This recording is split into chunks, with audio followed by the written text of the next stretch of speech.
Power Time Magazine ทันเหตุการณ์ข่าวการเงินการลงทุนเศรษฐกิจและอสังหาริมทรัพย์จำหน่ายแล้วที่ร้านหนังสือชั้นนำทั่วประเทศทีนี้ก็แต่ว่าในส่วนนี้เนี่ยถามว่ามันอยู่ในขอบเขตของพระราชกำหนดการประกอบธุรกิจสินทรัพย์ดิจิทัลหรือไม่ถ้าเป็นการมีการนำมาเทรดกันในประเทศไทยนะคะก็มันก็จะอยู่ภายใต้พรก.เราแต่ถ้าเกิดสมมติว่ามีคนเข้าไปดูในคลิปหรือว่าในเว็บไซต์ที่ดำเนินการอยู่ในต่างประเทศอย่างเงี้ยก็จะไม่ได้อยู่ในพรก.ไม่ได้อยู่ในการกำกับดูแลของเราแต่ว่าถ้าเกิดมีการเอามาเทรดในประเทศไทยนะคะผ่านตัวกลางในประเทศไทยเนี่ยก็จะไม่ว่าจะเป็น exchange broker หรือ dealer เนี่ยก็ต้องเป็นผู้ที่ได้รับใบอนุญาตจากเราถ้าหลักๆแล้วอันนี้เนี่ยถ้าติดตามข่าวกันใช่ไหมคะก็จะพบว่าเขาบอกว่าเขาตั้งใจที่จะออกมาเป็น stable coin คือตั้งใจที่จะให้ความหมาย stable coin ก็คือเป็นcryptocurrency ที่มันมีมูลค่าเปลี่ยนไปตามสินทรัพย์ที่อ้างอิงอยู่เพื่อที่จะเขาก็บอกว่าเพื่อที่จะให้มันมีความเสถียรมากที่สุดคือผันผวน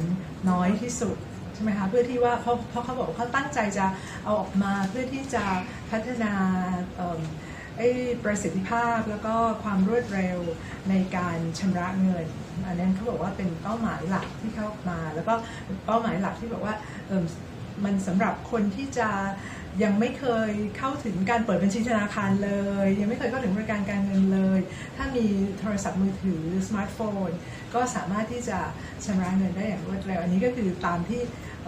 เราติดตามข่าวกันก็คงจะทราบกันอยู่แล้วแบบนี้เพราะฉะนั้นก็คือมันจะเป็น stable coin ที่อ้างอิงกับสินทรัพย์อ้างอิงซึ่งเขาก็บอกแล้วว่าเขาจะอ้างอิงกับสกุลเงินหลักๆที่มีเสถียรภาพมากพอสมควรกับพันธบัตรรัฐบาลระยะสั้นของประเทศที่ธนาคารกลางมีความมั่นคงนะก็ต้องดูว่าเราก็ต้องคุยกันกับผู้กำกับดูแลที่เกี่ยวข้องในประเทศของเรานะคะว่าใครจะกำกับดูแลในส่วนไหนยังไงนะคะแล้วก็คือตอนนี้เราก็มีการประสานงานกันอย่างใกล้ชิดกันอยู่แล้วก็เพราะฉะนั้นตรงนั้นก็ไม่น่าจะมีปัญหาใครจะต้องออกส่วนไหนก็แล้วแต่ว่าคุยกันแล้วใครมีอำนาจในส่วนไหนก็จะออกในส่วนไหนแบงก์ชาติก็ตั้งคณะทำงานขึ้นแล้วเมื่อวันก่อนก็ในข่าวใช่ไหมคะก็ลงมีเห็นข่าวว่าแบงก์ชาติได้ตั้งคณะทำงานขึ้นแล้วเพื่อจะดูแลเรื่องเพื่อที่จะมาดูศึกษาเรื่องนี้แต่ว่ากรก.ก็บอกว่าตอนนี้ Libra ยังไม่ได้ออกมานะ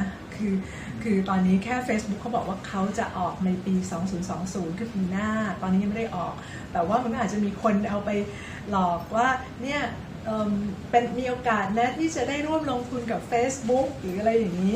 คนอาจจะเอาไปหลอกอย่างนั้นได้ก็ต้องระวังเพราะว่าจริงๆแล้วและอีกอย่างหนึ่งจริงๆFacebook นี่เขาก็ออกโทเค็นเพื่อการระดมทุนสำหรับทำโครงการ Libra เหมือนกันแต่ว่า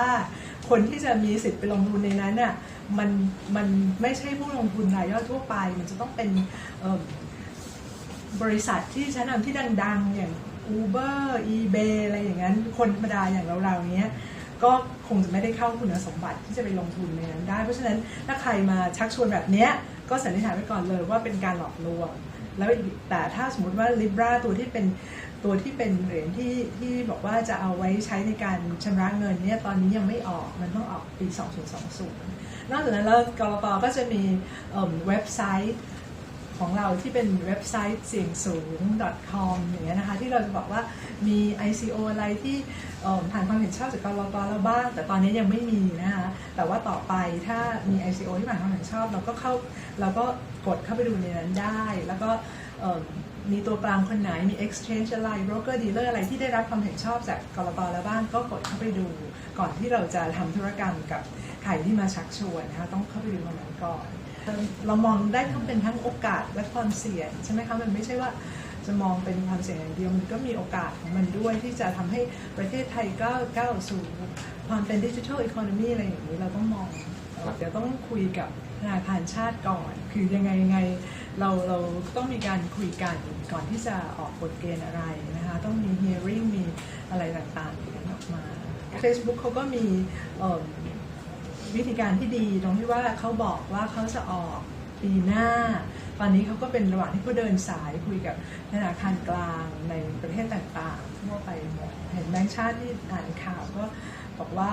Facebook ก็ติดต่อเข้ามาคุยกันใช่ไหมคะก็เราก็จะติดตามตรงนั้นได้คือถ้าพูดถึงเรื่อง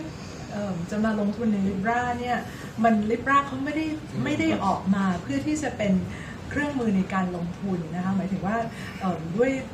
การที่เขาให้สัมภาษณ์ทั้งหมดแล้วก็ด้วยลักษณะของมันเนี่ยที่บอกว่าผูกกับตะกร้าของสกุลเงินหลักๆซึ่งมีความชัดเจนว่าจะผูกกับสกุลอะไรในสัดส่วนเท่าไหร่อันนี้จะมีความชัดเจนเพราะฉะนั้นทุกคนจะสามารถคำนวณได้ว่า1 Libra จะมีค่าเท่าไหร่ใช่ไหมคะเพราะฉะนั้นโอกาสที่จะเอามาใช้ในการเก็งกำไรเนี่ยมันแทบจะไม่มีมันจึงไม่ใช่เครื่องมือการลงทุนมากกว่าหมายถึงว่ามันไม่ได้ออกมาสำหรับเป็นเครื่องมือการลงทุนเพราะว่ามันมีความเสถียรอย่างนั้นใช่ไหมคะลงไปก็เสถียรมีอย่างนั้นแบบนี้เพราะว่าเขาก็คงจะเนื่องจากว่าถ้าเป็นอย่างบิตคอยน์หรืออะไรเงี้ยความผันผวนมันสูงเพราะฉะนั้นคนก็อาจจะไม่อยากเอามาใช้เป็นเครื่องมือในไอ้ตัวแลกเปลี่ยนในการชำระเงินเพราะว่าแบบว่าจะเอาไปใช้เดี๋ยวเก็บไว้ก่อนดีไหมเผื่อมันสูงขึ้นอะไรอย่างนี้แต่ Libra เขาออกมาเพื่อที่จะไม่มีจุดนี้คือลดความผันผวนไปให้เสถียรที่สุดเพื่อที่ว่าคนจะได้กล้าเอามาใช้เป็นอะไรนะมี means of payment เป็นสื่อกลางในการแลกเปลี่ยน